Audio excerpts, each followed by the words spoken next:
বন্ধুরা, welcome to our blog. আজ আমি তোমাদের সাথে শেয়ার করছি আমার সেই ঘুরতে যাওয়া, মায়াপুরের সেই ব্লগ ভিডিও। এতদিন পরে দিচ্ছি বলে প্লিজ তোমরা কেউ কিছু মনে করো না। ভালো জিনিস দেখতে গেলে একটু অপেক্ষা তো করতেই হয়। তাই আজ তোমাদের সাথে শেয়ার করছি আমার সেই ছোট্ট ছোট্ট সুন্দর সুন্দর মুহূর্তগুলো। ও হ্যাঁ, আর একটা কথা বলে রাখি, যারা ভাবছো যে মায়াপুর তো আমি এখনও গিয়ে পৌঁছাতে পারিনি, আর কিভাবে যাব, অনেকটা দূর বোধ হয়, তা তাদেরকে বলে রাখি একদমই বেশি দূর নয়। আর কোনো খাটনি ছাড়া নির্দ্বিধায় চোখ বন্ধ করে চলে যেতে পারবে। আজ তোমাদেরকে আমি সেই ইনস্ট্রাকশনটাই দেব যে কিভাবে তুমি যাবে। তো তুমি যেই পথ থেকেই আসো না কেন, উত্তর দক্ষিণ পূর্ব পশ্চিম যেখান থেকেই আসো না কেন, আগে তোমাকে শিয়ালদা বা হাওড়াতে আসতে হবে।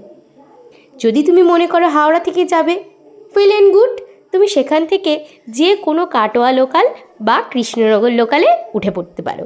আর যদি তুমি শিয়ালদা থেকে যাও, সেখানেও তোমাকে ওই কৃষ্ণনগর লোকাল বা কাটোয়া লোকাল, সে দুটোর মধ্যেই একটা ধরতে হবে।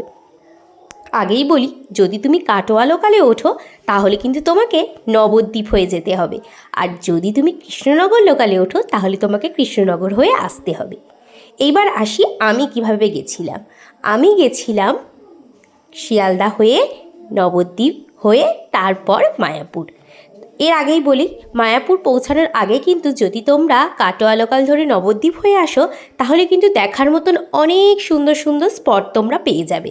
আর তার জন্য তোমাকে কাউকে জিজ্ঞেস করতে হবে না, কোথাও খোঁজাখুঁজি করতে হবে না। নবদ্বীপ স্টেশনে নেমে যাওয়ার পরেই ওখানে টোটো স্ট্যান্ডে তুমি যে কোনো টোটোওয়ালাদের সাথে কথা বলে নিয়ে তাদেরকে বুক করে নিয়ে 12টা-13টা স্পট তুমি ঘুরে নিতে পারবে। হ্যাঁ, সেখানে কিন্তু তোমাকে একটু ছোট্ট করে বার্গেনিং করে নিতে হবে, কারণ যদি শোনে যে তুমি নতুন আসছো তাহলে কিন্তু তোমাকে টুপি পরাতে তারা 1 সেকেন্ড ভাববে না। তাই একটু বুদ্ধি খাটিয়ে নিও। আর মোটামুটি তোমার অ্যাপ্রক্সিমেট ওই 500 টাকার মধ্যে কিন্তু একটা টোটো বুক করে তুমি আরামসে 12 থেকে 13টা মন্দির ঘুরে নিতে পারবে। এরপর কিন্তু তোমাকে নবদ্বীপ ঘাটে যেতে হবে, তারপর সেখান থেকে খিয়াঘাট পার হয়ে মায়াপুরে আসতে হবে। আর যদি তুমি কৃষ্ণনগর হয়ে আসো তাহলে কিন্তু কৃষ্ণনগর স্টেশনে নেমে তোমাকে সেখান থেকে আগে খিয়াঘাটে আসতে হবে, তারপর কৃষ্ণনগর থেকে মায়াপুর ঘাটে তোমাকে আসতে হবে, ওই সেম পদ্ধতিতে। এবার বলে রাখি, নবদ্বীপে কোথায় কোথায় ঘুরবে। আমার কাছে কিন্তু খুব ইন্টারেস্টিং একটা জিনিস লেগেছে, সেটা হচ্ছে এই এক্ষুনি যেটা তোমরা দেখছো, এটা হলো জল মন্দির। আমি এর আগে মায়াপুর 4-5 বার গেছি, কিন্তু নবদ্বীপে এই নতুন জিনিসটা আমি দেখিনি, ফার্স্ট টাইম দেখছি। আর এখানকার একটা ভিউ এত সুন্দর যেটা তোমার মনকে একদম ছুঁয়ে যাবে। ছোট বাচ্চা যদি আসে ভীষণ আনন্দ করবে, কারণ এখানে দেখো, এই দেখো, বলতে বলতে আমার ছেলে কি মজা করছে দেখো। এখানে কিন্তু বেশ সুন্দর সুন্দর হরিণ রয়েছে, যাদেরকে তুমি খাবার কিনে খাওয়াতে পারবে। আমরা কিনেছিলাম খাওয়ার, কিন্তু খাওয়ার শেষ হয়ে যাওয়ার পরেও আমার ছেলের মন ভরছে না। ও তাই গাছ থেকে পাতা তুলে নিয়ে হরিণদেরকে খাওয়াচ্ছে, কি মজাটাই না করছে দেখো। আর এছাড়াও তুমি সোনার গৌরাঙ্গ, পোড়ামাতলা মন্দির, আরও নানান যেসব মহাপ্রভুর মন্দির রয়েছে সেগুলো তুমি পেয়ে যাবে। এই দেখো, বলতে বলতে সোনার গৌরাঙ্গ উপস্থিত। একবার সকলে পেন নাম ঠুকে নাও দেখি। তাছাড়া আরও অনেক মন্দির রয়েছে, তোমরা সেখানে গেলে ওই টোটোওয়ালারাই তোমাকে সব ঘুরিয়ে দেখাবে। আর এই দেখো, এটা হচ্ছে নিমাইয়ের জন্মস্থান।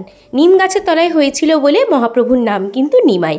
আর এই যে দেখছো এক্ষুনি, এটা হচ্ছে 60 ফুটের সেই বড় মহাপ্রভুর মূর্তি, যেটা তুমি নবদ্বীপে যে কাউকে বললে বা টোটোওয়ালাই তোমাকে নিয়ে চলে যাবে।